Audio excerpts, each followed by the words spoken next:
Welcome to 2Cents FC. I'm your host, Amobi Okugo, back again with my guy, L. First and foremost, my apologies about last week, but L held it down. Each week, we'll be talking with individuals from around the soccer world, learning about their stories and getting their unfiltered thoughts and opinions. This week, we're joined by founder of Black Arrow FC, the man, the myth, the legend, Aaron Delores. We'll be talking. What up? How you feeling? We'll be talking about Black Arrow FC, spreading Black culture across the sport, and future endeavors and more. We changed up the format. You guys are used to it by now. So we start off with 2 truths and a cap. It's our icebreaker round.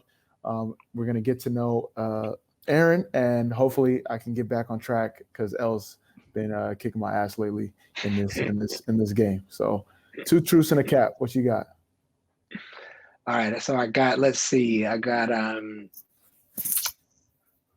used to be a Man U fan.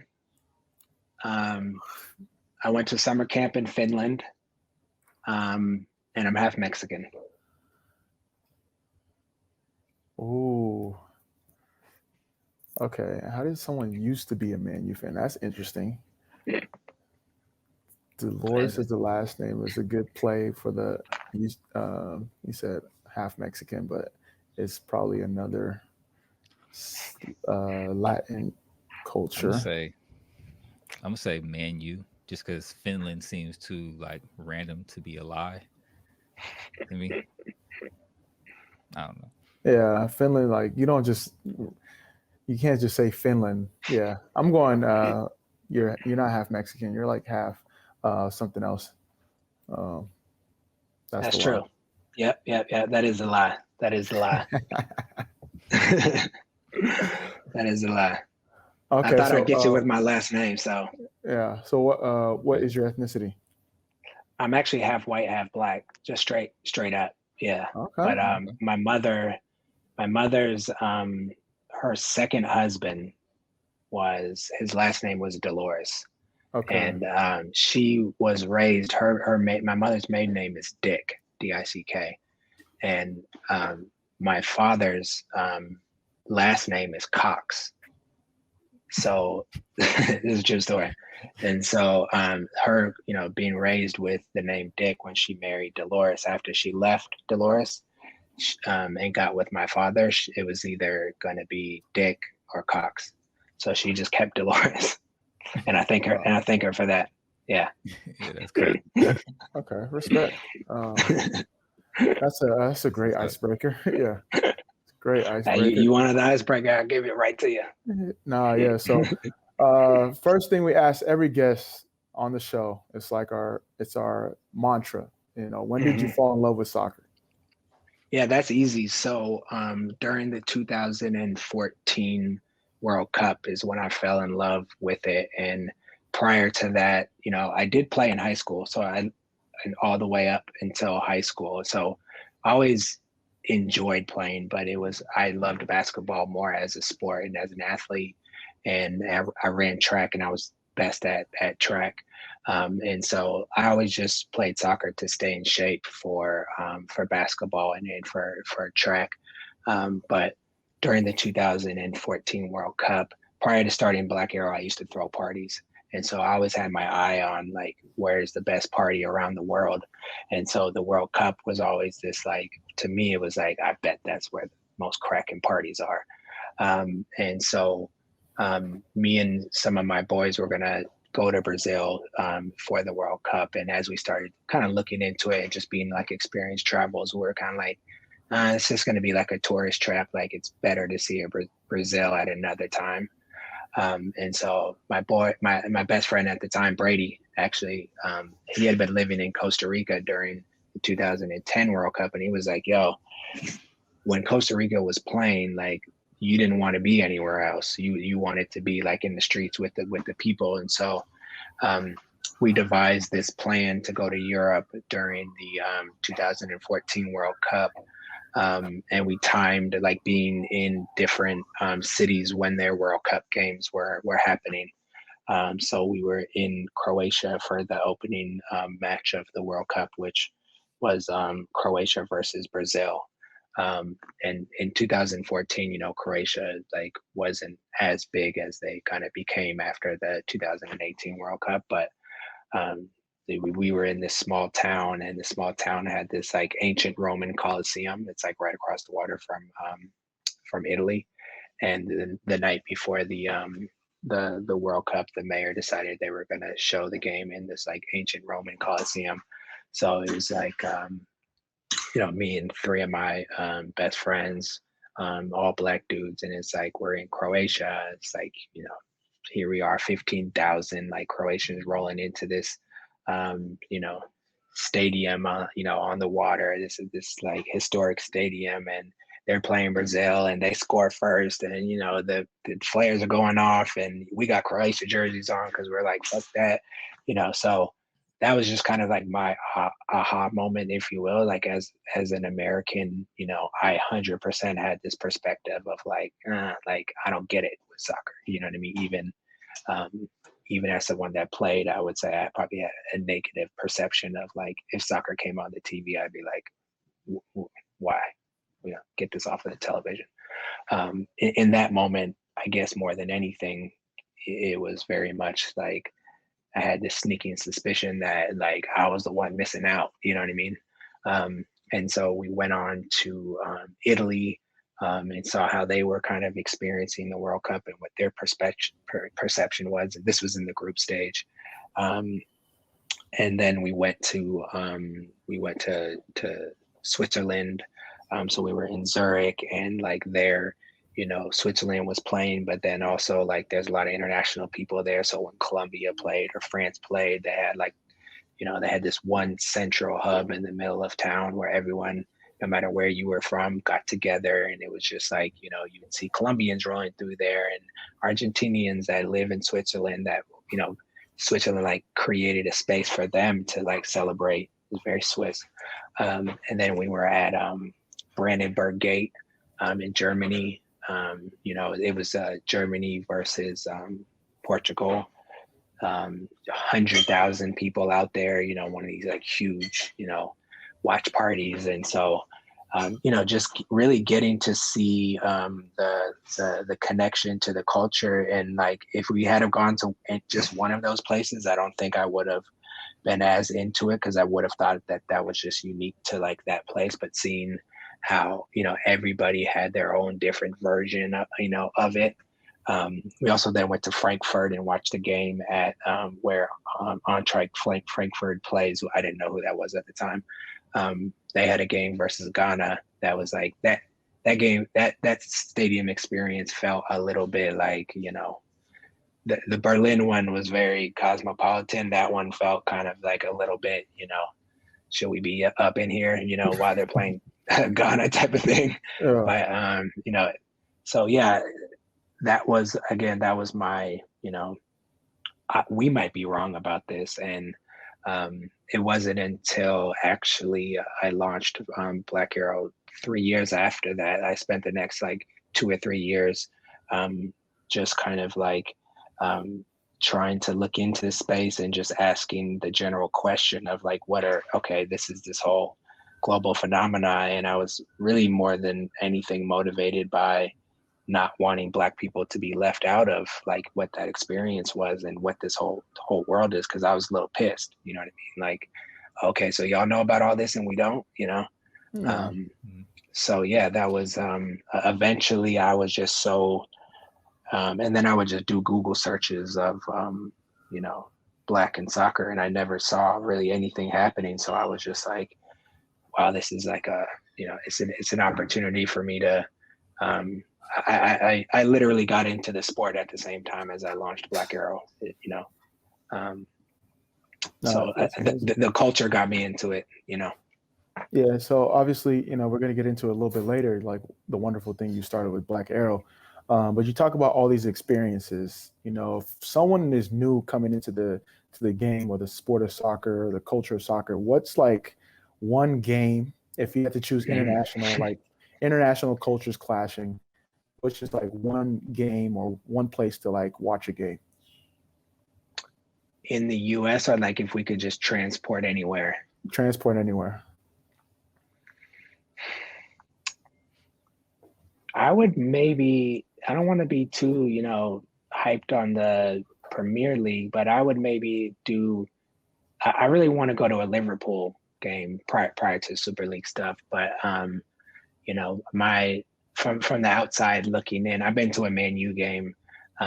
It was, the vibe wasn't like probably what it was back in the day. But, I think from what I can see on TV, that Liverpool kind of experience and the way that the fans are, into it would be, you know, would probably be game changing. But I think it also depends. Like, it could be a little bit of a turnoff. Like when I went to the first Man U game, I'm, as an American, I'm like, where's the tailgate? Like, we're here to Yeah. celebrate and have a good time. And like, people were walking in there, like, nobody was there to have a good time. You know what I mean? Yeah. Like, they were, Yeah, there's no get 3 bars in points on there. the There's day. no, Yeah. yeah, like the fans were pissed walking in, they won and they were pissed walking out. And I'm like, y'all aren't even having a good time. You know what I mean? So, Long suffering fans right there, man. yeah. So yeah, I think that would, and I think anything in the Bundesliga would be amazing. Is just as far as like something different and just like the energy and the vibe. You know what I mean? Yeah. So, like growing up, obviously leading up to this 2014 experience, and then the next 3 years starting Black Arrow. Growing up, you said you played soccer kind of just like as a stopgap. So you never played club soccer. You didn't have any friends that like played soccer seriously from like a youth competitive standpoint.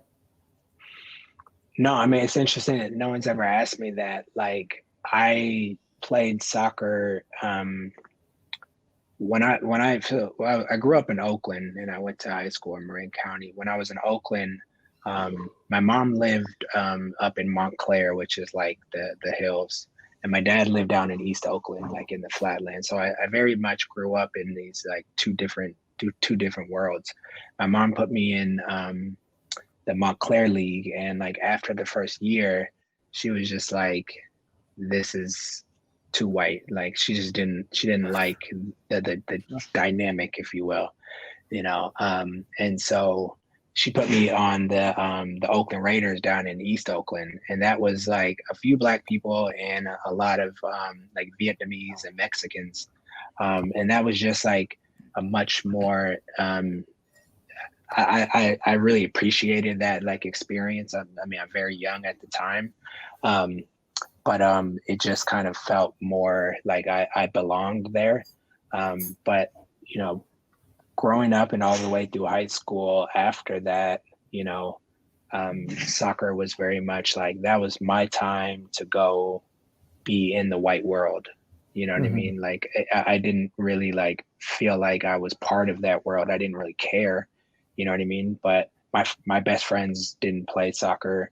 I wasn't, I knew everyone on the team. We were homies or whatever, but we didn't really like hang out outside of that. So yeah, for me, it was always just like I wanted to stay in shape, and I would literally like mentally be like, okay, for this, after practice, you guys are going that way, and I'm going that way. Yeah. Um, and I didn't really think of it any further than that. Yeah. So obviously, this is like a whole different landscape growing up till now. So say post you come back from the 2014 World Cup. You're doing your Google searches, searching for I would say soccer culture in the Bay Area. You're Bay Area through and through. What's the soccer demographic or the Bay Area demographic from a soccer standpoint in the Bay Area? Yeah, yeah. So like at the time growing up, the reputation was soccer is a Mexican sport. That was like what I thought of, at least, and maybe like people in the hills thought of it like as differently, but that was like the way that it might have been like talked about on the schoolyard. You know what I mean? Like black folks play basketball and like football, and like soccer is a Mexican sport. I don't think from my perspective, it was, my mom was seeing kind of the racial, like this is kind of a white thing, but for me, um, I just always kind of saw it as something that Mexican people were into. Um, and so black folks, nah, mm-mm, um, just not really. No, it didn't really exist, you know. And I think it was just like a more, if you know, for wealthier people, you know, played soccer, if you will. And so that was the main demographic. And then when the earthquake started, like I had no visibility or lens on that. I was playing soccer, but it wasn't, the launch of Major League Soccer to me was nothing. I didn't care. I thought, you know, I probably would have thought it was a joke. You know, I was Oakland A's, a Raiders fan, Jordan fan. Like I didn't need to think of, you know, I wasn't like thinking I needed another hobby or anything like that. So, but to your question is like far as looking into it, I think actually at the time, and I wish I could remember some of these guys' names. One of them was Dutch, but when I was looking at the roster of like the San Jose Earthquake, I think they maybe had like 4 or 5 different Black players on the team. And so, you know, like one of them was Dutch, another dude was from Michigan, another dude was from San Diego, another dude was from Ghana.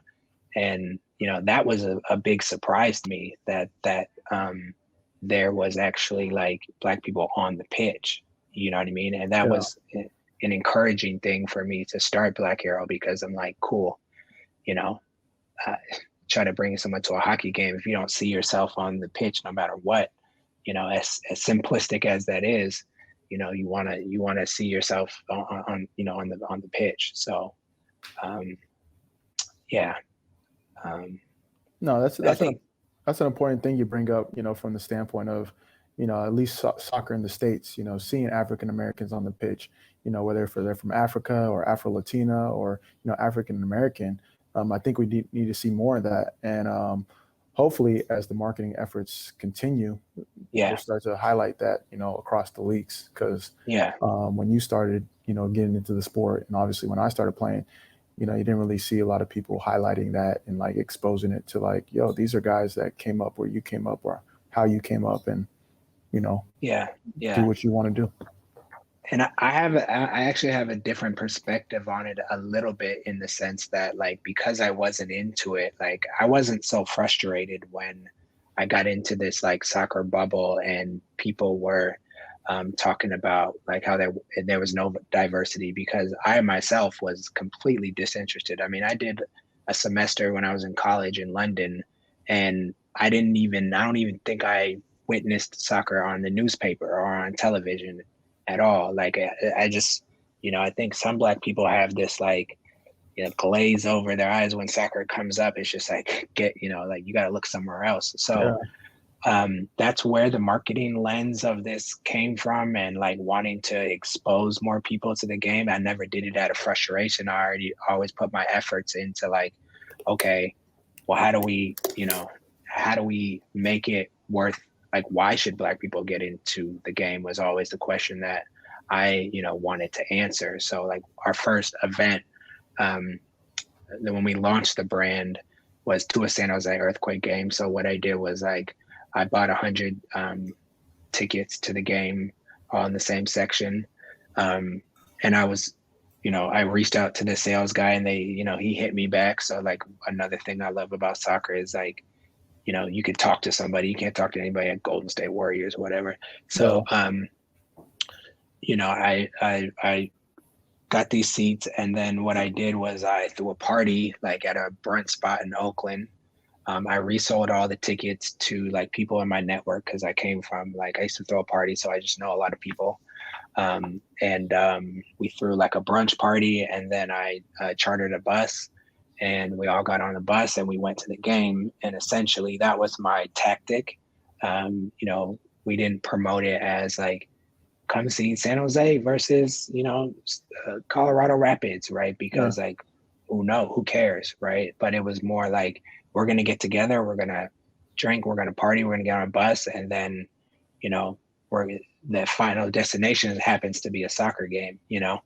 And then once people got into the stadium, like half the work was really done from there, you know? People were like, oh shit, you know what I mean? Like people like, I didn't even know, like, who is this again? Like, this is Major League Soccer. Oh, San Jose got a team? Like, you know, and then people were hitting me up after, like, when we going back to a game? So in that moment, I just really realized the community aspect was very important, because like, it's just not something that a lot of Black folks might want to do just on their own. But if we're all doing it collectively, it doesn't matter. We could be at a winery, a soccer game, you know. Yeah. So yeah. And I think the good thing about like a soccer game is that you know what you're getting into, even if you're not privy to it. 45 minutes break, 45 minutes, Yeah. then you're out. You know, if it's football, basketball, you got timeouts, commercials, all these stops and goes. Whereas soccer, you know, you're kind of in the moment. You know, you get to hear the players to a certain extent, depending on what stadium you're at, the chants, Yeah. all that stuff that plays a factor.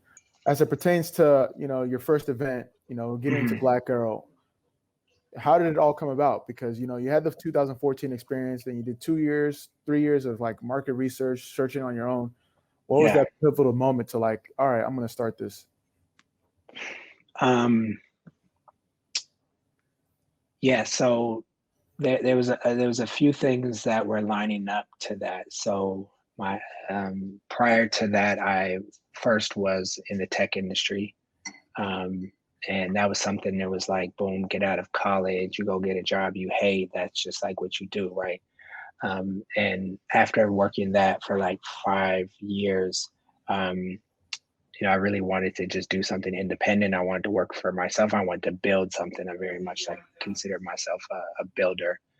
And so I started this brand called Mixology, spelled with I at the end. And we were throwing parties in the Bay Area. We started throwing parties in like New York and Los Angeles. Just like at that time, I had a very diverse network from like where I went to college and like growing up in these very different worlds. And you know, the nightlife scene and the party scene was like very segregated. And you know, a lot of people just like really appreciated going to a spot that was like eclectic, had eclectic you know, music. This is like 2007 or 8 or whatever.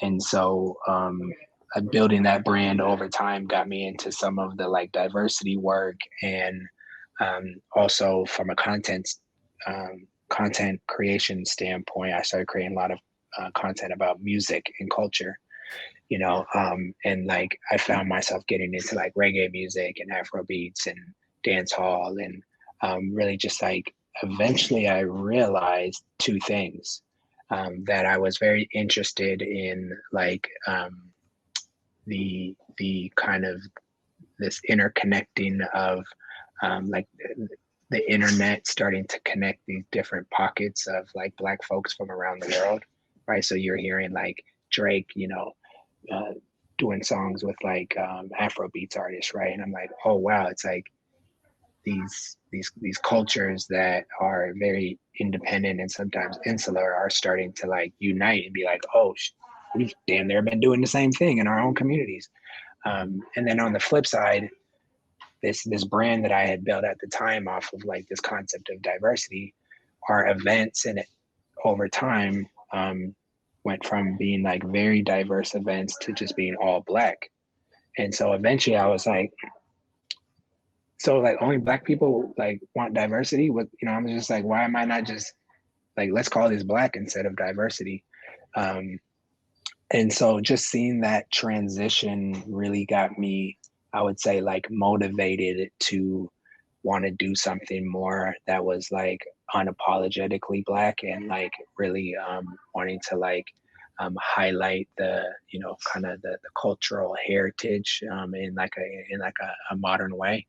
And so when I was at the same time, it's kind of a long story, but you know, through like reggae music, I had very much like started to learn more about like Jamaican cultures, and through that, I started to like get more exposed to Africa. It was actually like through reggae that I even thought of Africa, you know, and so when I kind of looked at the landscape of soccer, I saw two things. Like I saw this need for the sport to you know, to be cool, and I came from this cool kids world, so that part was easy for me. And then I saw, you know, the foundational truth was that soccer is the biggest sport amongst Black people around the world, you know. And then I just realized we in America were the only ones that didn't, you know. So I'm like, if all I got to do is convince these cats, then like that's something that I'm willing to take on. So, I'd say the last part of that was like just kind of like the business side and learning that the global game was very much like interested in growing into the US, and that there was a lot of just like foundational research and information just about what happens when Black people adopt your product, whether that's the NBA or Hennessy. And so I guess I would cap that off by just saying like the moment that I really got motivated about it was basically when I started like, I was like, all right, I'm gonna do this, but what are we gonna name it? Because then it's like, if you can't come up with a dope name, you kind of be like, I might not even do this. Like that's how simplistic shit could be sometimes. Mm-hmm. And so I was researching for months. Like I didn't want it to be something, with like goal or score, footy or whatever. And so I found the story of Black Arrow, and which is Gil Scott-Heron's father being for those that don't know, the story of Black Arrow's, Gil Scott-Heron's father was a professional player who came from Jamaica and played in Detroit, gave birth to Gil Scott-Heron, and became the first Black player to play for Celtic.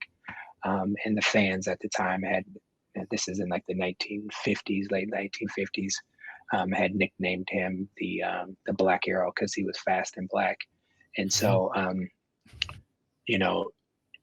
it wasn't necessarily just that story, but like what I found was that anytime I looked into something Black in soccer, I always went into this rabbit hole of some amazing story that I didn't know about. You know what I mean? It was like, you just, you start looking and you start researching, and then you're just like, oh, wait, like you got princes and, you got, it's like George Weah, like he's the president, you know what I mean? It's like you start, peeling back these layers and, out of pure curiosity and wanting to just like really participate in exploring our own history, that motivated me the most to be like, this is a never-ending treasure chest that will continuously feed me for the rest of my life and feed our community. No, that's what it's all about. I think I've been around the block. Elle's been around the block. Everyone's like, Aaron from Black Arrow, and it's like, yeah, he's doing amazing work. So obviously, you started not being in the soccer space. You caught a lot of early success. What would you say is your like biggest breakthrough? Because you've done some amazing partnerships, you've done some amazing collaborations, you've done some amazing campaigns, and different things within the community, both domestic and globally. What was that like? All right, we're here to stay moment for you. Yeah. I think like prior to that, I do want to mention that like also when I started this, without being very like in tune or knowing anyone in soccer, although I did know Kaylin Carr, but I was a little bit worried because all you kind of hear about at that time is like the racism in soccer. And obviously this is long before the current like social movement where there wasn't as much like unapologetically Black things that were like proposing to be, global or national or whatever. And so the response from the soccer community was a big part of the motivation when I put it out, twofold, which was people of, non-Black people reaching out and saying, we need this and we support this and we love what you're doing. And then former Black players or Black soccer fans reaching out and being like, yo, we need this, we love this. And a lot of times sharing their stories of, like I didn't feel comfortable being a Black soccer fan, or the thing that was like constantly repeated is like being a soccer fan was very much like a personal thing. Like you wake up in the morning, you watch the game by yourself. And at that time there wasn't like kind of this united like community. You had to go in an Irish bar and be the only Black person there. And, so the response from the individuals and the soccer community as a whole really kind of motivated me.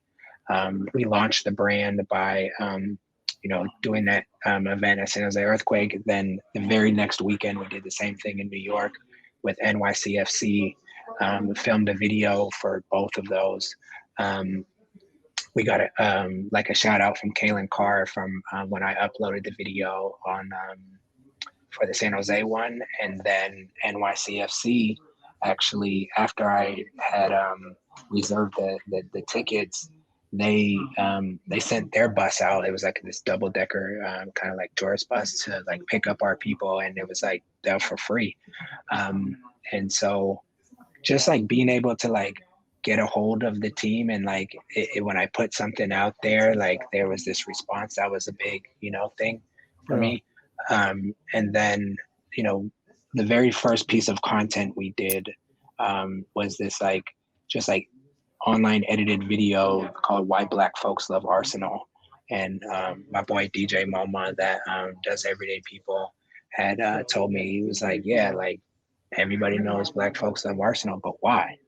And so I started asking people around and doing my own research, and kind of finding out like, okay, if you were in this part of the world, it was, if you're in Africa, it was because they were the first Premier League team to be on television, and South Africa, if you were in England, then it was because of this, or if you were Nigerian, it was because of Kanua. If you were in the US, it was because of Thierry Henry. And so I thought that like project really like it was then shared by like Arsenal Fan TV. I didn't know what the hell that was at the time. That going too, by the way. Yeah. That project really like motivated me, but moving forward, it was, I would say, like coming up was the Atlanta United's first home opener in the new stadium. And so we had I put together a weekend of like events and activations where we did like Friday night, we had this party called the Kick Classic. It was just like a party at like a studio, DJ, play FIFA. Everyone had to wear like a different jersey to get in. And then Saturday we did a street soccer tournament, where different teams in the tournament were like, like a DJ crew or like a record label, like people in Atlanta that were of the culture. And then we did a tailgate with Footy Mob for Atlanta United's home opener. And I, again, reserved 100 tickets to the game. And subsequently, I invited Copa 90 down to, I said, hey, this is what we're going to do. Like, tell this story, And they sent down Aaron West. They put together a short documentary called, The Black Soccer Culture No One Knew Existed. And that was a big part of like amplifying what we were doing, and a big part of why everybody after that thought I lived in Atlanta for the next year.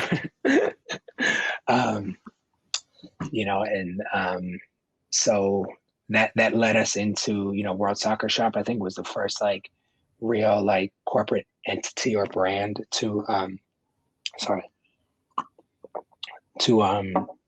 start working with us. And we started doing like creating content with them,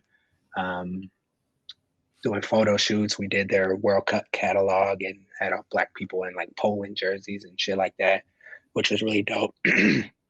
Eventually the catapult moment was the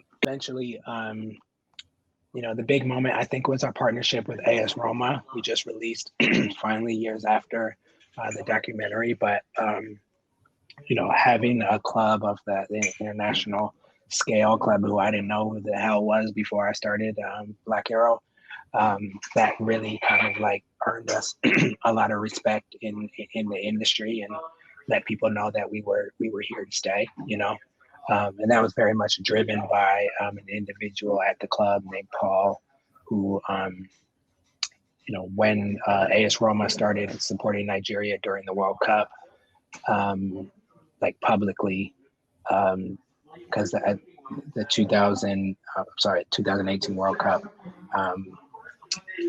Italy didn't make it, and so Roma as a brand had started supporting Nigeria, and it was because of this guy Mark, who we ended up doing the documentary about. But I just reached out to him and said, yo, you know, you're just an old white dude, but, you know, thank you for doing that. You know what I mean? It's big because, you know, it's like having this, you know, Rome was the center of the earth and the center of where a lot of white culture comes from. And so having someone, you know, have a public gesture like that with a brand that has that much history, you know, I just reached out and said, thank you, just personally, you know what I mean? And we ended up talking and, you know, I said, I would love to tell the story of why you did that, you know? And so, yeah, I would say that partnership really is what, you know, started to set things off. Yeah. Oh, that's amazing, and that whole story was amazing how it all came together. And if you haven't checked out the documentary, make sure you check it out. I'm sure we're gonna have that in the show notes. For the Appreciate people, it. yeah, for the people that are into like content and branding and partnerships, do you have any advice for that? Because you've done partnerships with Roma, Wolves, Black Players for Change. Yeah. How much of it is being proactive, and then how much of it is obviously you've reached the point where people are reaching out to you? What are some tidbits that people can learn? Yeah. So I would say the first year I spent just focusing on building the brand, right? Because when you reach out to somebody, you want to have something to show, like, hey, we've done something ourselves, right? Yeah. We could do this. We could do this for you, right? The second year of the brand was really like then developing like the business model, and at the time, we didn't have a huge platform to offer. Everybody wants the fan, the eyeball, Yeah. the access. We didn't The have that to impressions offer. and engagement rate and all that. Yeah. Right. We didn't have that to offer, but what we did have to offer was like, we can create the content for you if you pay for it to make it look cool. You know what I mean? And so with that, I started to develop this kind of ad agency model of partnering with teams and leagues. And, you know, if I'm going to bring, you know, and that was based on like, you know, my business knowledge. And that was also just based on like pure fairness, right? Like if you want fans, then you pay for fans just like everybody else. You know what I mean? Because as I'm bringing this game to the Black community, I'm not going to tell fans to go be an Arsenal fan or a Man U fan or whoever if you know if there's nothing coming from that, right? And so you know, really just like developing. I think the most succinct answer to your question was is that like I started writing a lot of proposals and like my suggestion to anybody that wants to work with anybody, especially if you want money out of them, is you got to bake the idea and you got to think it through from a 360-degree capacity. So you know, I didn't call people up and say, hey, you know, let's work together or let's you know, let's do this or that. I reached out to people and I asked questions about, you know, I asked questions of teams and leagues and brands of like, what do you need? What do you need help with? How does your business work? And then I went to my computer and I sat down for half a day and said, here's what I think we could do for you to, you know, help you kind of reach that goal. And that, you know, inevitably became the core of like what our business model is, if you will. Mm-hmm. And so, yeah, I think the advice is just basically like, especially this day and age, like you got to think things through for people, you know, especially if you also want to get something out of it, you know. So I would write 10-page proposals of like, here's what I think we should do. Here, you know, I don't know your business that well, but I've researched it. And like, I think that you're going to like this. And I think that you probably are motivated by this. And, you know, and I would lay the whole thing out, you know, and then that becomes the impetus of a conversation to then get to the next stage. You know what I mean? So yeah, that's a big focus. And like, you know, a lot of teams got, you know, a lot of teams can go back through their email right now and see, you know, that I hit them up. I was hitting everybody up. You know what I mean? At one point. Now we have enough partners where I like to rely on who reaches out to us. because it's just a much more like natural conversation. And, if the intention is there, I don't want to have to like convince you of everything, So yeah, everybody got an email. Yeah, I think the numbers game. Yeah, I appreciate you giving us a little bit of that game because me personally, building 2 Cents Sports with my partner, like that's one of the things that we are trying our best to kind of unlock. It's like, how do we get to that next step? How do we, work with teams? How do we work with leagues, etc. And definitely like use you guys as like a model and kind of like, see you guys as like a template to a degree. You know what I'm saying? Sure. Like we're definitely looking to expand into other sports, but like just what you guys have done in soccer and the way that you kind of niched it out, with the lens of the Black community and, putting Black sauce on, a team's brand or a league's brand is definitely inspirational to us. And I appreciate you sharing that. Yeah. And to let everyone know, like soccer is a business, you know what I mean? First. Yeah. And I knew that. And so like, also like, I didn't care. None of these people were heroes of mine. Right. So if a team wanted to work with me, I had no problem saying like, what's the budget? Because like, it's not a great pleasure of mine to, promote A, B, C, D team or a certain player or anything like that. And so, if for anyone that is in, you're a fan and you're a customer, and that's a great thing. Like, be a fan and a customer. If on the flip side, if you want to be in the business, then it's very much about understanding how this business operates, who the players are, how they think, and man, there's no better way to learn any type of business than through the football industry, because it's global and everybody touches it, from Gatorade to ESPN to Nike to teams to leagues to nonprofits. It's like it's an ecosystem that is airlines and marketing companies and Budweiser. And so I've had a great time personally, and I would suggest anyone else like really dial into like what is this business, and then figure out what your offering is to the business. And I didn't want to make Black people customers as they had to get into the sport, because that's not fair. You know what I mean? Like we're the crown jewel. So I'm not going to make Black people pay me. I'm going to ask the industry, who is the stakeholders, to, support, at least subsidize what these projects are. And I felt like that was just fair. Yeah. Sure. No, yeah. I think it's amazing, what you said about, giving value, providing value, and then getting value for what you've done. So I know Elle wanted to say something, but I just wanted to point that out real quick. For sure. And I had a lot of teams and people come to me and say, hey, we want to do this for the Black community, so come do it for us.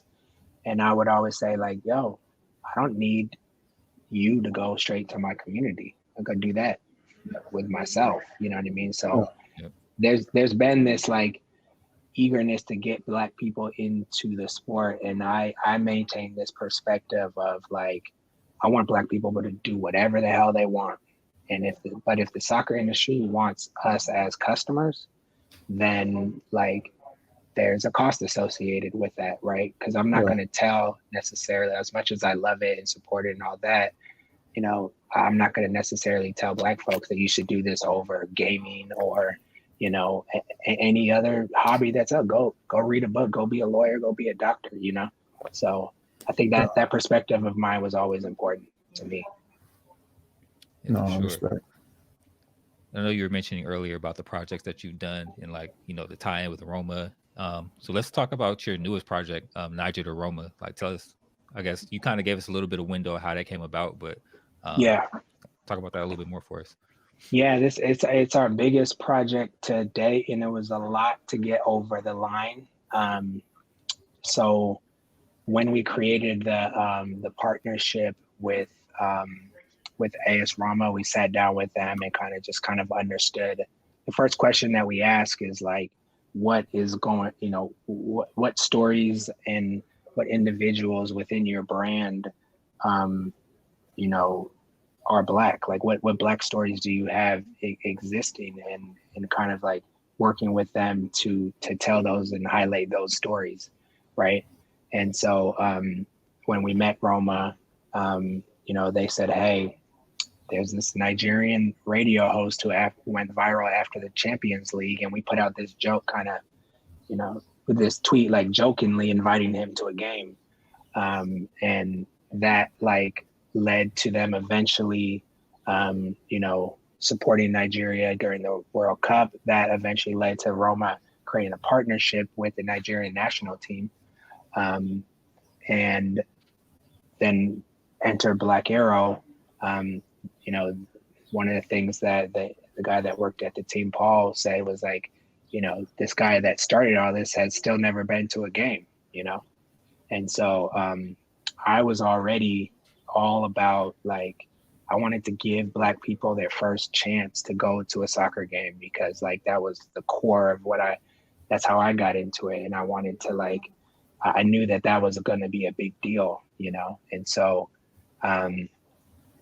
we basically were like, actually at the time, the other project that we were doing with them was a short documentary with Mel D. Cole, the hip hop photographer. And so I was in the meeting. It was me, Mel, and Roma. And, Mel was just like, yo, if you want to do this, you got to go to Nigeria and film it right. You know what I mean? You can't just turn on the camera when he gets to Rome. You know what I mean?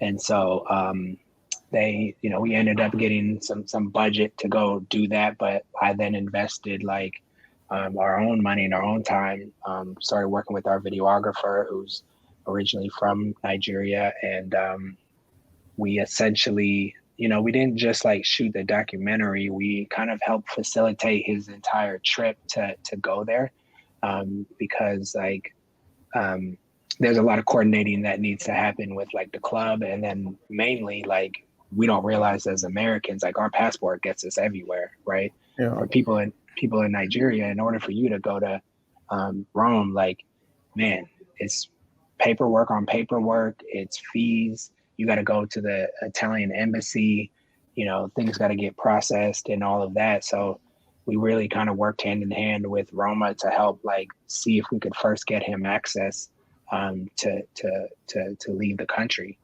And so we went to, eventually we flew out to Nigeria. And one of the interesting things that we didn't really get a chance to highlight in the film was that he was supposed to leave with us to go to Rome. But his visa didn't come through. And that was like, we kind of had to pull that part out of the film, actually, because, I mean, this is like taking a kid who's about to walk into Disneyland, like right to the gate and being like, nah, we can't, you can't come in here, and Mickey Mouse and all them are like, come on. So, we had to, it ended up being a really great thing for the project, because he was actually just going to go to like some regular season game or whatever. It wasn't going to be that big of a deal. And so we ended up coming home. We filmed everything that we did in Nigeria. And, Roma was actually at that time trying to think like, wow, we put a lot of effort into that. Like, there was some things that weren't filled out properly on the on his visa stuff that, they had to go back through the process, right? It's the Italian consulate is not motivated to say yes to get into Nigeria to Rome. Their job is to turn people down. You know what I mean? So if one little thing is wrong, their job is to say no. So anyways, we ended up still moving forward with the project, and the game that he was going to go to was, the quickest his visa could come through was going to then be the last game of the season, which was, even at that time, we still didn't know it was Daniel DeRossi's like last game, because he was still trying to figure out his contract. But it ended up being, the last game of Daniel DeRossi, and this like just kind of this whole epic moment for really AS Roma and their fans. I didn't know who the hell Daniel DeRossi was, honestly. And so, yeah, it was for me, it was a very like personal story, because, and I hope that came out on film, because it was like, I was there with him we were working to get him to like go, experience Rome and go see this, be in the stadium for the first time. And it was a lot of work to get to that part. And so, yeah, I think it came out, and then the whole editing process was a really big deal. But, it was, it ended up really just being a story about, a guy who got an opportunity to go just on a really great trip. You know what I mean? We didn't want to like promote this, like, hey, being like Italy's better than Nigeria, but for Mark, for him, it was, it was just the time of his life to get to go do that and to have an international team, roll out the red carpet for him. So, yeah. And then I reached out to Copa 90 and they loved the film and they said, yeah, well, we would love to release it with you. So, yeah. It trips me out, from the beginnings of like Black Arrow to like, I never really thought, that AS Roma would be the like our first documentary would, that's not like a logical thing, So yeah. Yeah, I think people, they see the work you guys put out, but they don't understand like the work that it takes to put that work out. You know? I mean, I listen, I got I had to bribe my way into the country and out of the country, you know what I'm saying? Like, and we was we was in the streets, like no insurance, like, but we were like, being Black, we were able to maneuver that, where it's like, if you were a white videographer, you would change the scenery as soon as you arrive. But, a big part of how we were able to capture some of the stuff in Nigeria was that we were able to like blend in a little bit. I mean, open your mouth, they know, and for me, they know, but, Amobi knows, like, it's like, when we got to Lagos, we had to be like, all right. You gotta be on your P's and Q's out there. Yeah. Like, and we needed to figure out how to move around. The smartest thing I did for any, filmmaker, anybody that wants to create content in another country is like, we got in town, asked some questions, and I got introduced to this guy, what they call him a fixer, and he's the dude that, would, he knows, like, if you want to shoot a music video or a documentary or anything like that, he's the one that can move you in and out of these spaces and like generally keep you safe. You know what I'm saying? Like, and I don't want to like present it like it was unsafe, but like, if you want to walk into a community, you got to check in, you got to tap in. You can't just show up with cameras. Like, you know what I mean? There's cats that need to, you need to let some people know, other people you don't need to let know. And so he would bring us into all these like areas where, it was like he knew the little homies that kind of ran that block, and he had the street cred to be like, yo, my folks are coming in, we're going to be in here for, an hour shooting whatever. And he kind of he had that pulse on, like, he could read what was happening where we couldn't see that type of stuff, and so he would know, like, hey, time to go. Like, they're asking too many questions. You know what I mean? Like, so that was, like, I got to learn a lot about, about Nigeria, man. And like, we had this other documentary that we filmed in Kenya that we won't talk about now, maybe on another episode, but, getting to learn about like, Nigeria, my first time in Africa was Kenya. So I'm thinking, okay, that's what Africans are like, right? I got to Nigeria and I was like, no, this, these folks are different. And so it was really cool to just kind of experience, like, Kenyans are naturally a little bit more quiet. They don't speak to you. They still get live in hyphy, but then in Nigeria, just to see the difference between those different pockets of people and to have it be so clear was just a big learning experience for me as an African American. Because you can't group people in Africa together, like, so different, so diverse. That's facts. Nigeria, is different from Ghana, different from Kenya, different from Ethiopia, and that's what makes Africa just in general so amazing. So if anyone gets the chance to visit the motherland, highly recommend it. But you're gonna have to be on your P's and Q's. But just like everywhere else, it's just an Be experience smart. that you can't explain it until you're there, like Aaron said. But I'm glad you got to experience it, and I'm glad the documentary came to life because it's something that we definitely need to see. I think everyone remembers the call after the Barca collapse when Roma came back and won, but then to Yeah. see him actually go to the game and have it for De Rossi's final match in a AS Roma jersey, that just like the kind of the circle of life moment for him. I Yeah. think it's really amazing. Yeah. And I think the cool part about it was like these games create these like, it's like this sonic boom that happens, and there's all these like stories that from off the pitch that are created by any win, any game, any, even the Super League. Like anytime something happens, the reaction of people in the community from all over the world is very different. And so Mm-hmm. for that Barcelona game, for him to record that video and then one day be walking into that stadium in that moment was like, to me, that was like, I felt like I helped solidify Black people in the building on that day, Yeah. and that day shouldn't mean anything to Black people. Otherwise, Daniel De Rossi is Italian, but I feel like I was able to bring Nigeria into this like historic moment and just like, boom, like we're here, Yeah. Yeah.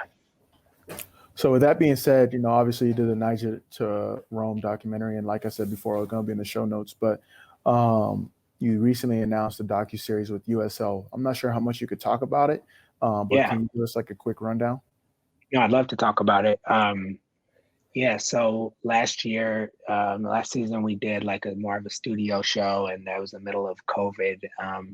But this year we're going to do a 2-part documentary kind of series, similar to, I would say, kind of like the Copa 90 style, where our host, who I can't announce that yet, but our host will kind of go in and experience, like a USL, like not just a match, but the surrounding community, and kind of like get a look into the grassroots culture of of soccer in America. And to be honest, like working with the USL has been amazing for me, because like it's given me the time to think about and understand like grassroots culture, soccer culture in America, a lot more than I did. Like when I started Black Arrow, I knew really quickly that like the grassroots was important, and so I always like jived with it on like a kind of a spiritual level, if you will.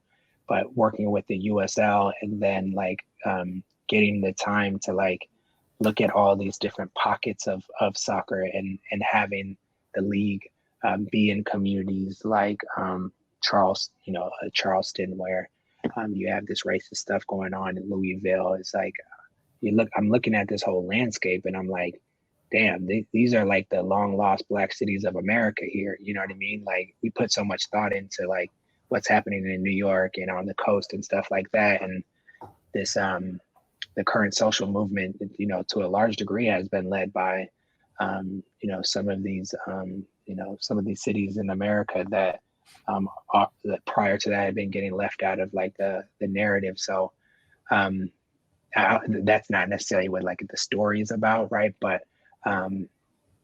it's been just having the time and being able to put the focus in and listening to the fans, and having meeting the people at the team and the players, and just like getting a better look at what of the people that are really like doing this shit for the love of the game. I mean, Yeah, like you're in it right now yourself.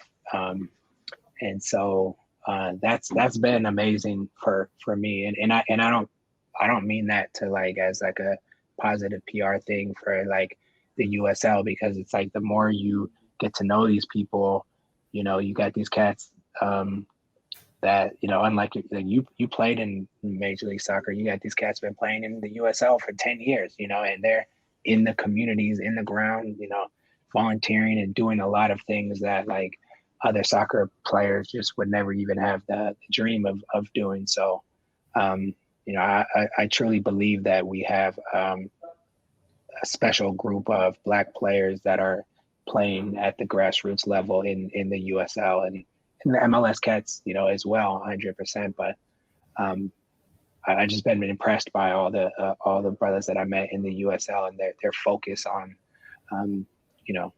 doing shit the right way and in the community and growing the game. So. No, yeah, that's what it's all about. There's a lot of players and staff and other stakeholders when it comes to USL that are doing a great job in terms of the growth of the game, and they've been doing it for quite some time. I came into Austin about 2 years ago, and just to see and learn more as I've played in the league, that there's some people that are in the weeds not getting the credit that they deserve for the growth of the game. Everyone's looking at MLS, but USL has done this part. NISA is coming in recently, NASL. There's a lot of people that have done amazing. Yeah, it's good that you're given a platform to share their stories as well. Yeah, and the fans, man. The fans are like, man, if you are rocking with the USL team, like you're doing that for the right reasons. There's no, Yeah, if you're a Warriors fan, like, all right, 3 championships, 72K, like that's easy. You know what I mean? Mm-hmm. Like, that's the new Warriors fans, though. That's the new Warriors fans. Yeah. A lot of them. Overall, like when I first started Black Hero, I called it soccer fans. So I was like a little bit nervous. I'm like, y'all are a little bit too into this. But like as time has gone and as I've like really immersed myself, I've kind of grown to love that like mentality of these soccer fans that are like, this is my local team. I'm going to bang the drum no matter what. I'm going to support them. I'm going to act like they're Manchester United, because they are to me. So, yeah. Perfect. So obviously you talked about USL. There's a new team in your neck of the woods, Oakland Roots. Yep. But before Oakland Roots came about, there's this famous establishment, the Athletic, the Athletic Club. Can you talk about that? And you talk about like how important is that establishment to the soccer culture in Oakland? Yeah. So I'm part owner of a sports bar here, a fairly new sports bar here in Oakland called Oakland Athletic Club. And that this kind of opportunity came about maybe a year and a half after I had started Black Arrow. And it really started to understand, like looking at the landscape of soccer fandom in the US and realizing that here in the Bay Area, there was like, you have to pick and choose where you go watch a game, right? It's like, you got to go, if you're an Arsenal fan, your game, you go here, Man U fan goes here, Tottenham, Barcelona, whatever. Even seeing like Facebook event pages being like, this is a Barcelona match. If you're a Real Madrid fan, do not come here. You're not welcome. And so I getting involved, like one coming from like the nightlife and already having that background and just being a sports fan, every man wants to have a sports bar. You can go in, grab a drink and get some food, whatever. So that was motivated by that. But I kind of being able to take the lead on, figuring out the strategy of how to make a diverse, soccer bar. You know what I mean? Mm-hmm. And so from the very early on, and also because of the size of our bar, we have a little bit more opportunity to put different fans in like different places when the same games are on. Yeah. But there was a concerted effort, twofold, was to make it, so that talk your shit, do whatever you want, but like this is not your space. This is for all soccer fans. That's Mexican national team comes on, I'm putting the sound on that game just as much as I'm going to put it on if Arsenal or Man U are playing, right? Yeah. And so just like setting that tone amongst the people that came there, that this is for people that love soccer, and you can have your game, but you don't own this space. And I think that went a long way in, we Colombian fans coming out, Argentinian fans coming out during the World Cup. The opening of the last World Cup before I went to Colombia, we showed the Russia match, and there's this dude that he was there at 5 a.m.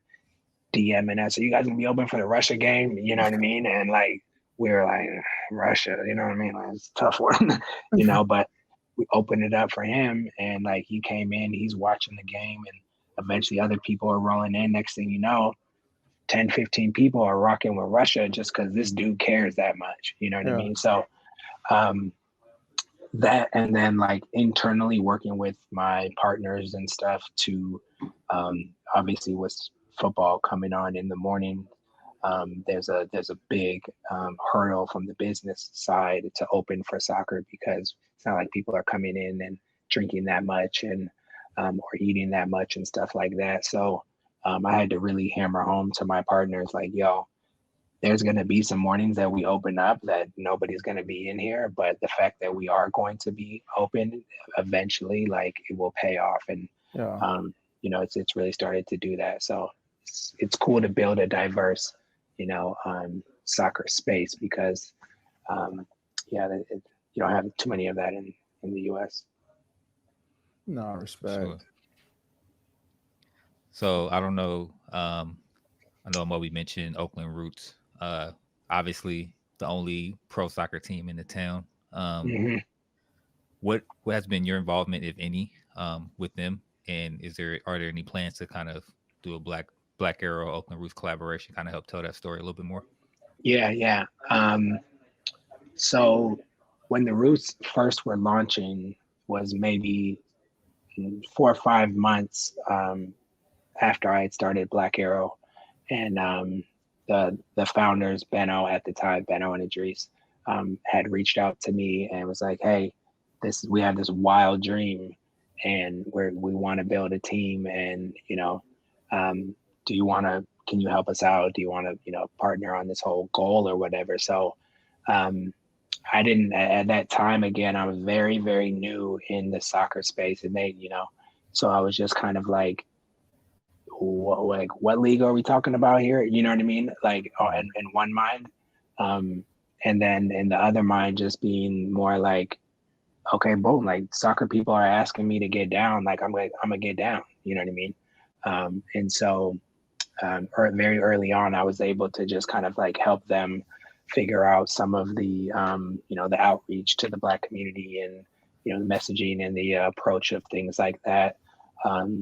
But as like our brand started to like really take off, I kind of was put in a position to be like, all right, do I think local or do I think global here? You know what I mean? And with me owning all of Black Arrow, that was kind of my priority. So I can tell you that like it was a complete pipe dream at the beginning, in the sense that it wasn't like there was just a bunch of money sitting around on the table and somebody was like, we're going to make this happen. Credit Benno for, being the cat. I heard the interview with Benno on the show. Shout out Benno. And Benno was the guy that was just like crazy enough to do this whole thing. You know what I mean? And you need someone like that early on that's like, all right, whatever. Like, it might be impossible, but like, if there's a glimmer of hope, I'm a go with it. So I actually would like roll around town with Benno and go talk to people and try to talk to investors and stuff like that. And I was in a lot of conversations where people would tell him no and you're crazy and stuff like that. And so, eventually, them launching the brand and, getting funding, like I look at it as like a big opportunity for Oakland and professional soccer in general. And I also just look at it from the perspective of like the same way I look at Black Arrow, like, yo, this shit did not exist. It was not promised. And like somebody literally like envisioned this and then brought it to life. Now, now I walk around the lake and it's like, I see Oakland Roots jerseys everywhere. You know what I mean? And that's like, it's not a given. So, I think I'm excited. Like we did a project with them. We did a project for our partnership with the USL last season, like highlighting the Roots. So there was kind of coming full circle to have like the USL funding for us a project to tell the story of the roots. Yeah. And so, I'm looking forward to seeing how everything goes. There's still a lot of work to do. Still a lot of like Black people in Oakland that just think that's an Oaklandish shirt, or think that it's just a clothing brand, right? But so there's a lot of work ahead. I think I noticed that people in soccer kind of like see the buzz, but there's still a lot of like work to do from the Black community's perspective here, to let people know that this is a game that's actually happening and it's at Laney, and so yeah. No, yeah, it's going to be exciting to see how they, obviously it's like you said, a lot of buzz, a lot of like, with the branding and stuff, they did a great job, but I would definitely want to see what they do in the community. And yeah, shout out to Benno for sure, for what he's done to the Oakland community and bringing that entity to the community as well. Yeah. So I think outside of Sacramento staying in the USL helps too, like having their, definitely. being able to have that like rival that they can now go play with that already was almost in the MLS. Like that's going to bring a lot of amplification to, to the team here locally. Yeah, and if USL was smart, they would add a team in Stockton too. Just have that whole. Well, there's one in Monterey coming. Did you see that? Yeah, Monterey coming too. So there's a big market in Northern California where you can really take advantage, in that lower level league. So we'll see what they do. Let's go start the team. Stockton gonna get some. Stockton will get a lot of fans. Let's do it. Yeah, you get that whole region. I'm for down sure. there. We start the team in Stockton. Is Brother Man still the mayor over there? Or he moved on. No, I think he's still there. I think he's still there. All right, that's easy. All right, cool, cool. We got the budget there. Yeah, but with that being said, obviously, the growth of soccer's coming, World Cup's coming into the States, a lot of good things are happening stateside. Black Arrow specifically, what's your ultimate vision? What's your ultimate goal? Like 5 years from now, where do you want to see Black Arrow? Yeah, so I wake up with this every single, morning. My vision and I think what we're building is for, Black Arrow to eventually become an institution, if you will. So I've already worked with the USL and international teams and brands, like I see there being an application for Black Arrow, for all of the various stakeholders in the industry, for one. And then for two, what we're doing right now is we're launching these verticals, because, under the umbrella of Black in soccer, you still have all of these other like subcategories. So we're on the, we just brought on a woman named Sitar Murray who played in the NWSL and at Liverpool. And she's building out Black Arrow women's game. And so kind of just applying a lot of the same things that we've been doing, whether that's from partnerships, events, creating content. She reached out to me and said, yo, like I want to tell Black stories in soccer. And so I said, boom, let's go. You know what I mean? And we're launching with one of my good friends, Mosito, who's in New York. He's South African. Another guy that I met from, creating this brand, who reached out to me and said, yo, I love what you're doing. He's leading the vertical of Black Arrow Africa. And so just creating more content and more projects. We already have like a client, Chipper Cash, who's based in San Francisco, but whose market is Africa. So expanding, I would say less expanding like within Africa, about picking up the fans there, but also just like bringing the vibe and the culture of Africa, of the domestic game in Africa, to like Americans to kind of experience that, right? Because it's like for there, it's way easier. Like here, if I want to film something and shoot something like Black soccer, I almost have to stage it. You know what I'm saying? It's not as grassroots, or I have to go through a team to get a player or whatever. So we're launching that. Eventually we're going to launch gaming. And so, and then we're doing a lot of film content as well. So the evolution of our business is like, kind of just like looking at these different verticals within what we do, and then like building out teams and efforts and projects, within that. So, and maybe one day I'll get a podcast on the 2Cents, network. Hey, We can make that happen. We can make that happen next week. And yeah,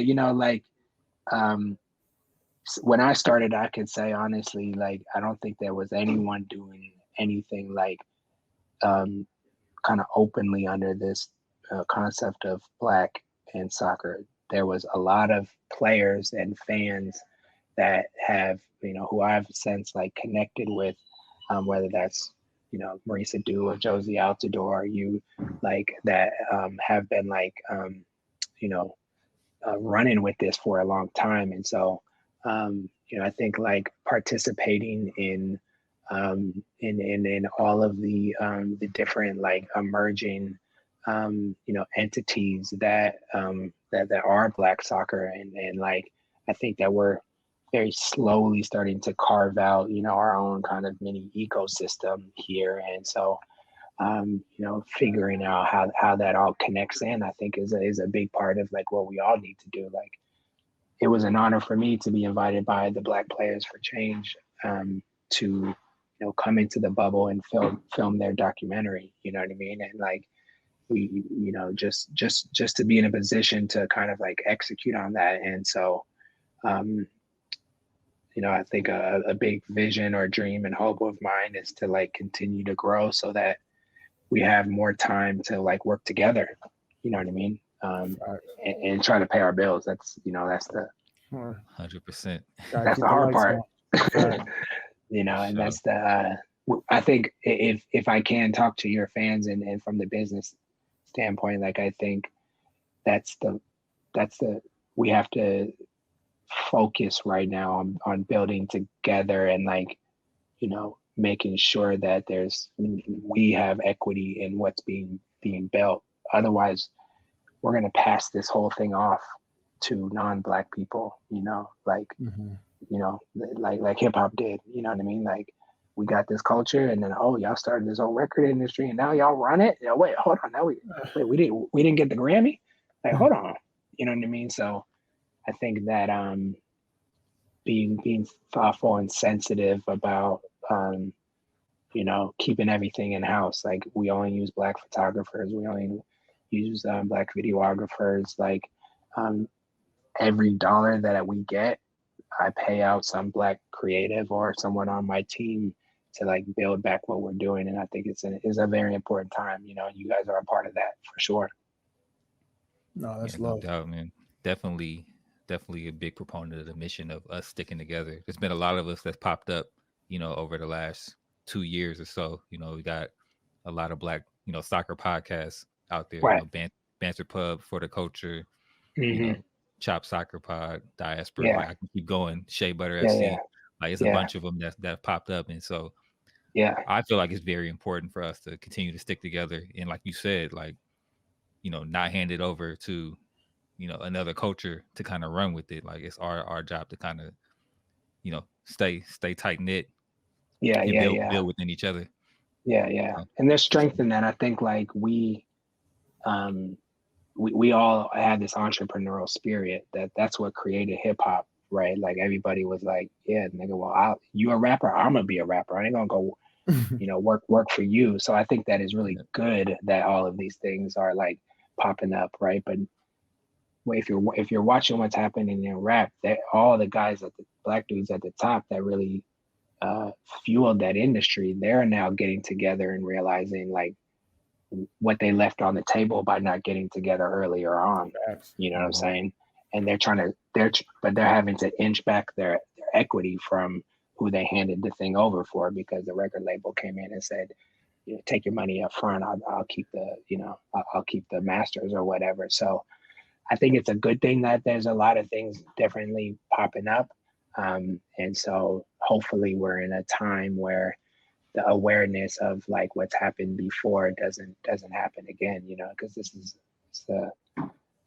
we got the key right now, you know. This is it's a market that the entire world wants, you know. And I try to tell people that like soccer in America is not about American soccer. It's not about the U.S. national team or MLS. You know, it's the game globally is trying to come here, you know. Facts.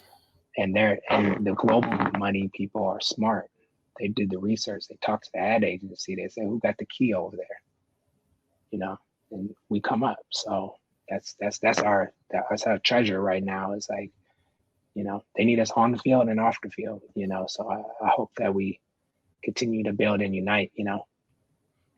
Sure. That's what it's all about. 100%, man. I talk too much, man, but I get hyped when you know, I get hyped talking about the stuff. You know. Yeah, no, for sure. We definitely need more conversation like that as well. But let's jump into one of our favorite segments of the show: no card, yellow card, red card. So this is a rapid fire segment of the show where I'll read off some news topics. Okay. And you'll give your opinion on them. You and Amobi will give your opinions on them using the soccer card system. So no card is I agree with it or I'm cool with it. Yellow card is I can go either way. And red card is, you know, obviously I disagree or I'm not cool with that. And then kind of give a little explanation of why you gave it that card. Okay. Got it? Yep. Let's start with the Amobi. I've been talking too much. All right, for sure. All right, so first up, no card, yellow card, red card. The European Super League, the try and the fail. That 48 hours of straight basura, you know what I'm saying? So what kind of card do you get? What card are you giving this attempt at a closed soccer league, Amobi? Yeah, I gotta give it a red card. I mean, delivery, timing of delivery, the whole concept as a whole. Yeah, it's just they doing about it the wrong way. I think they're trying to use it as a leverage tactic for Champions League and UEFA, but there's different ways to go about it. And they like none of the teams were on the same page. You know, everyone's wishy-washy. Yeah, so I got to give it a red card.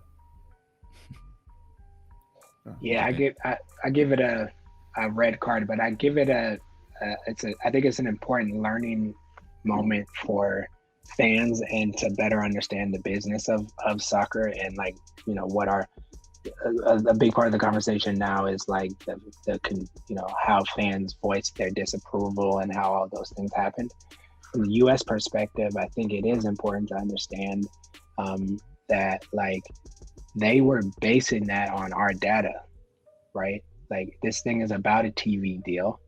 When these leagues go into negotiations with the NBCs and CBS and ESPNs, they negotiate, you know, the deal, and then what games are going to go on, and they look at the data and they say, you know, and as someone that owns a sports bar, I can tell you, when West Ham is playing, you know, Leeds, nobody shows up, right? It's only when the big teams are playing each other. And so there's all of the data in soccer is, even when like Liverpool plays West Ham, you're still not going to have as many people as when Liverpool plays Arsenal or one of the other big teams, right? So all of the data is telling these broadcasters that whether or not these teams are good or bad that season, fans outside of those markets only want to see these big teams play each other, right? And so that's the thought process that got these guys thinking that they mattered more than the game, which is a huge red card. But I hope that it helps promote more of like pulling off of the top teams and finding interest in the other parts of the league, because I think that's where the fun stuff is. You know what I mean? Yeah. All right. So kind of staying in that vein, this kind of. But they're tripping. Those dudes are tripping. Like they're tripping. Idiots. Yeah, that was a shit show for the way they tried to roll that out.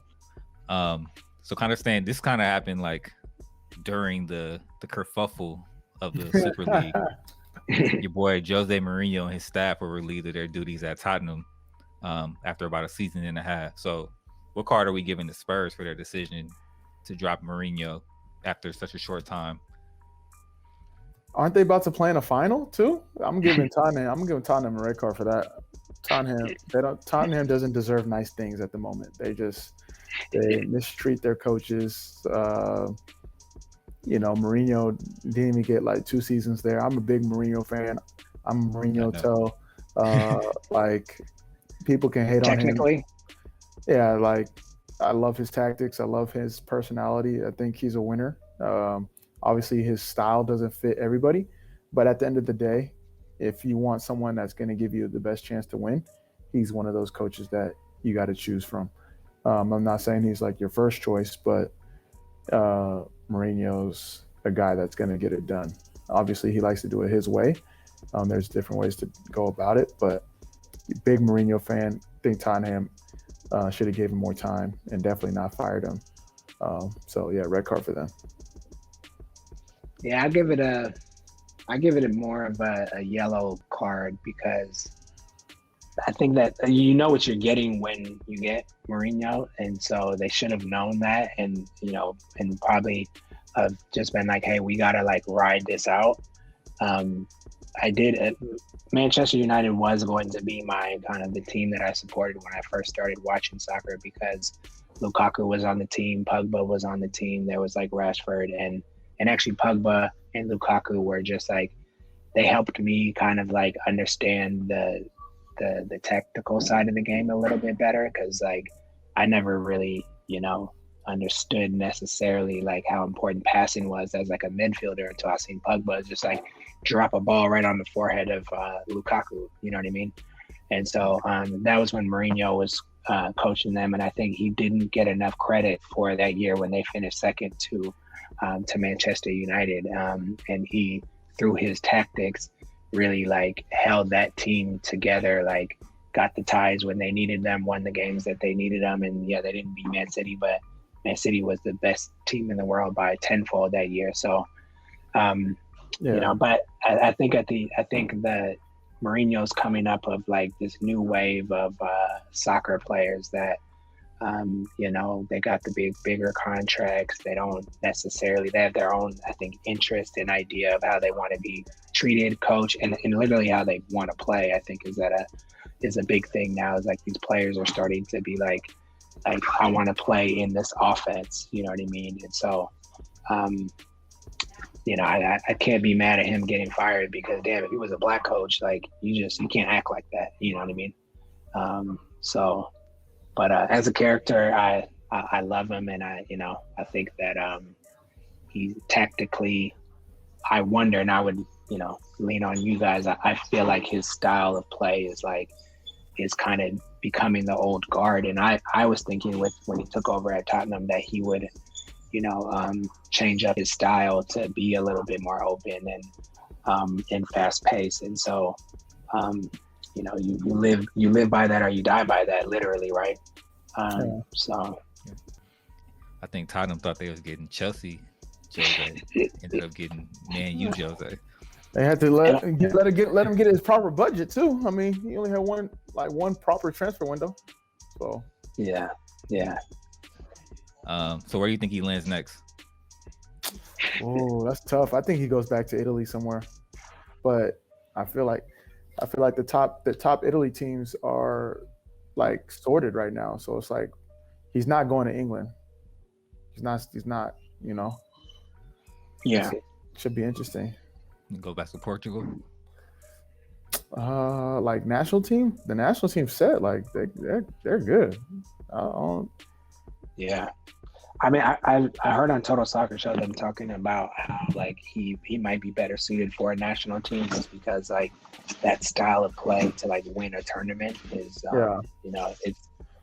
is the way to go. So maybe that's the look. But we should be talking about Lukaku about to win Serie A. That's a story that we should be talking about. Speaking of Lukaku. Yeah, I see that. Yeah. Right now. Yeah. I'm interested. Yeah, I definitely would wonder what the bookies are saying about Mourinho's next destination. Yeah. All right. So last one. No card, yellow card, red card. Marshawn Lynch joins the Oakland Roots ownership group. So what card are we giving the Roots for this move? We're bringing him on board. I'll say yellow card because it should have happened sooner. I mean, this is something like I'm not saying he's like the unofficial mayor of Oakland, so like for them to announce it now, but I don't know the behind the scenes factors, but that's something like you talk about being in the community and not just giving people t-shirts and having them rock it, but like we want you involved. Dame Lillard, Marshawn Lynch, all the people, all the Oakland greats, like we want you in some capacity. But yeah, I don't want to be too tough of a critic, so yeah, I'm gonna just say yellow card. Yeah, I give it a no card.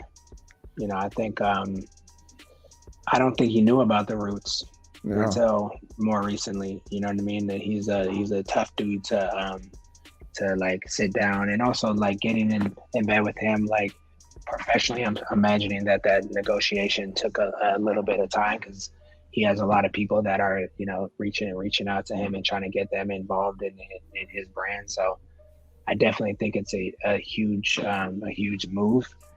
I think that like Oakland fans and Marshawn fans are not going to necessarily just be like, all right, I'm going to the game, because it's become natural now for like celebrities and people like that to be involved in things that then their fans don't necessarily care about. You know what I mean? Yeah.